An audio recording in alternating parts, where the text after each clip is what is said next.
How to sell crypto on Exodus wallet. If you want to sell your cryptocurrency or any type of asset that you own on your Exodus wallet app, let's just go ahead and then launch the Exodus wallet app.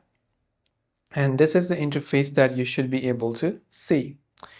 Right over here, you can just look at the bottom of the navigation menu. There you can see a dollar-like icon indicating. So just tap on that dollar-like icon over there. When you come here you can choose to buy.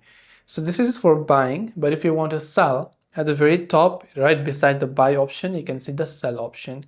So you can tap the sell button there. Now currently selling is not available in my country, but if it is available in your country, when you go to the sell option, you should be able to see some of the form of cryptocurrency that you have, which you can choose to sell for fiat currency.